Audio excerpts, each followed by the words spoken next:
sejak usia 40 tahun ke atas, terjadi yang namanya penurunan massa otot. Nah, kalau penurunan massa otot 1% per tahunnya, itu setara dengan penurunan 1-3% fungsinya kita. Apakah tadinya bisa jalan jauh, apakah yang tadinya misalnya bisa naik turun tangga, jadi berkurang. Penurunan 1% massa otot per tahunnya setara dengan penurunan 3-5% kekuatannya. Makanya kenapa orang makin tua, kekuatannya, kelemahannya makin berkurang. Genggamannya makin lemah.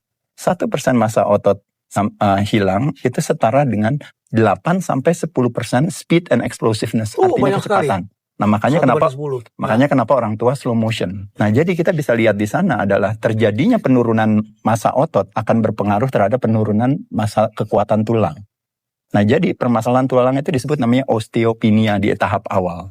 Itu disebabkan karena hilangnya massa otot, itu yang disebut dengan namanya kelaparan akan daging, kalau bahasa Latinnya disebut namanya sarkopenia. Nah, jadi sarkopenia menyebabkan osteopenia. Osteopenia, tulangnya Prof bermasalah, menyebabkan geraknya kita menjadi berkurang. Gerak yang berkurang menyebabkan kadar lemak kita meningkat. Nah, jadi dari 5 pemegang saham tadi terjadi otot turun menyebabkan tulang masalah. Tulang masalah geraknya sedikit, akhirnya lemak meningkat. Begitu lemak meningkat, kerja jantung dan pembuluh darah jadi lebih berat. Kompak ya mereka berlima ya? Betul, pada saat itulah terjadi yang namanya pro-aging. Nah, permasalahan kesehatan di Indonesia bukan semata-mata permasalahan obesitas, tapi permasalahan kesehatan di Indonesia semata-mata adalah permasalahan under muscle.